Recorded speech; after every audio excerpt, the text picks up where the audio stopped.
Sziasztok! Végre megérkeztünk a nagymacskákhoz. Nem ez az utolsó, amit bemutatok a Planet Zoo sorozatban, de ebben az állatkertben nem lesz más nagymacska. Már csak a puma maradt. A puma vagy hegyi oroszlán Észak-, Közép- és Dél-Amerikában élő macskaféle ragadozó. 1993 óta Puma concolor, előtte Felis concolor volt a tudományos neve. Nagysága ellenére nem tud bőgni, ehelyett doromból. Ha fogságba ejtik, hátborzongató emberszerű sikolyokat hallat. Közelebbi rokonságban áll a házi macskával, mint az afrikai oroszlánnal, ugyanis a puma nem párducféle. A puma szó a quechua nyelvből ered. Ismert elnevezései meg a catamount, festett macska, kaguár, azaz angolul cougar, hegyi oroszlán, ezüst oroszlán. Az angol nyelvben több mint 40 különféle elnevezése van. Ezen állatoknak nagy elterjedési területüknek köszönhetően színben és méretben jelentős számú változata ismert. A pumák többnyire homokszínűek vagy sárgásbarnák, így könnyen elrejtőzhetnek főzsákmány állatuk a szarvas elől. Fekete hegyű fülük és farkuk van. Több mint 50 km-es sebességgel is futhatnak. Akár 6 méterre ugranak el állóhelyzetből, függőlegesen pedig 2,5 méter magasságra is fel tudnak ugrani. Viszont hosszú távú futásban könnyen elfáradnak, így ha egy állatnak sikerül kivédenie a puma első támadását, van esélye a túlélésre. Harapásuk jóval erősebb, mint bármely háziasított kutyáé. A puma karmai visszahúzhatóak és 4 lábujja van. A felnőtt hímek test hossza 1-1,5 méter körül van, a farok hossza 68-96 cm között és testtömege 36 és 120 kg között lehet. A felnőtt nőstények ennél valamivel kisebbek. A puma kölykök szőre szabálytalanul sötétbarna pettyes, és farkukon gyűrűk láthatóak. A foltok néha még fiatal korban is megmaradnak, de az állatok öregedésével eltűnnek. Abnormális esetben halvány és akár fehér színűek is lehetnek, de nem albinók. Megfigyeltek sötétbarna pumákat is, világosabb hassal, elsősorban Dél- és Közép-Amerikában. De nincs hivatalos feljegyzés valódi melanózisos pumákról, bár a helyi legendák szerint ezek a fekete párducok léteznek. Észak-Amerikában, főleg az Egyesült Államokban a párduc elnevezés a pumára vonatkozik, habár a fekete párduc meghatározást kizárólag a leopárdok vagy jaguárok melanózisos változatára használják. Különösen az Egyesült Államok keleti részén levő Appalache-hegységben jellemzőek az erre vonatkozó történetek, ahol a puma concolor elterjedt volt. Itt az 1800-as évek végére teljesen kiirtották, majd 2005-re visszatelepítették őket. Európában és Ázsiában a párduc elnevezés a leopárdra vonatkozik. Dél-Amerikában viszont a párduc a jaguárt jelenti, és egyaránt használják a pettyes és fekete egyedekre is. Jellemző, hogy az egyenlítőnél élő pumák a legkisebbek, a sarkkörök felé haladva egyre nagyobbak. Élettartamuk a vadonban 8-18 év között van, fogságban ennél több. A puma feltételezhetően közeli kapcsolatban áll a jaguarundi-val és az észak-amerikai gepárddal, ami mára kihalt, de az igazi gepárddal is közelebbi rokonságban áll, mint más nagymacskákkal. A floridai puma a puma egyik ritka alfaja, mely Dél-Florida alacsonyabban fekvő fenyőerdeiben, mocsaraiban és pálmaerdőiben él.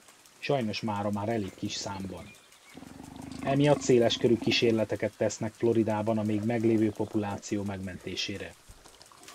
A vadon élő egyedek száma becslések szerint mindössze 25 és 50 egyed között lehet. Más pumákhoz mérten kis méretéről ismerhető fel, illetve szélesebb a koponyája és hosszabbak a lábai is. Kis számokból adódó beltenyészet miatt ennek az alfajnak elkezdett feltűnően görbülni a farka vége, és hátszőrén csíkok futnak.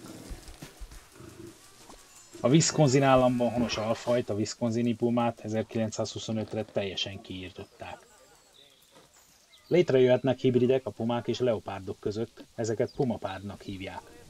Jelentettek már puma és jaguár hibrideket is, ám létezésük nem bizonyított. A puma és közelebbi rokona az ocelot között is jöhetnek létre hibridek.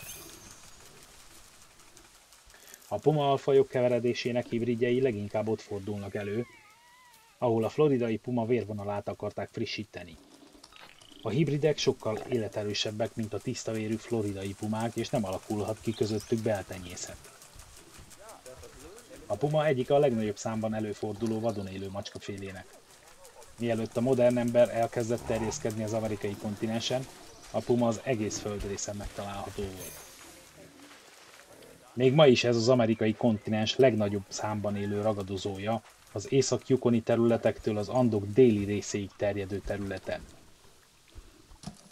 Az egyetlen hely, ahol a puma veszélyben van, az Florida és a keleti part térsége. Ez leginkább az urbanizáció okozta fokozatos területcsökkenésnek tudható be. Az Egyesült Államokban majdnem teljesen kiirtották, ám újra elszaporodott, különösen a nyugati részén. Kanadában legsűrűbben a brit kolumbiai Vancouver szigeten élnek, de Albertában és Dél-Yukonban is jelentős a számuk. Régebbi adat szerint megközelítőleg 4000 és 6000 közötti puma él Kaliforniában, és hozzávetőlegesen 4500-5000 egyet Colorádóban. Elterjedési területük egészen Dél-Amerika legdélibb csücskéig terjed. Ezzel a puma elterjedési területe nagyobb, mint bármely más emlős állati a nyugati féltekén. A városszéli területeken a pumák gyakran kerülnek kapcsolatba emberekkel, különösen azokon a helyeken, ahol nagy számban él természetes zsákmányuk, a szarvas. A házi állatokra, mint a kutyára, macskára és haszonállatokra is elkezdtek vadászni. A puma testsúlyánál 7-szer nehezebb zsákmányt is képes elejteni és elhurcolni.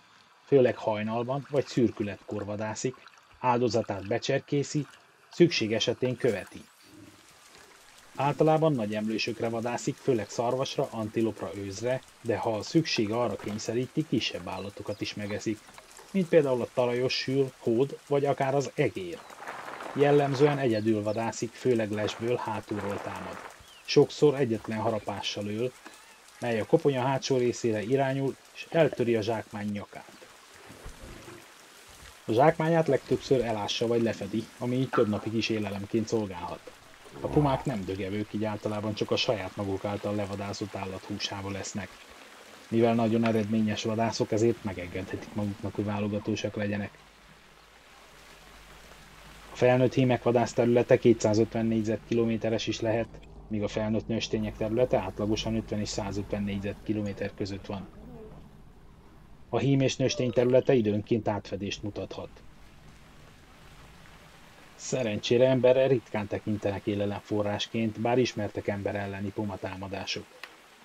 Ezek különösen olyankor fordulnak elő, mikor az ember behatol a puma területére.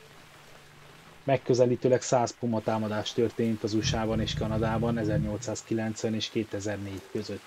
Ebből 16 volt halálos, legtöbb támadás Kaliforniában történt. Ezzel együtt a pumák Kaliforniában csak különleges körülmények esetén vadászhatók. Például emberre támadó vadállat kilőhető.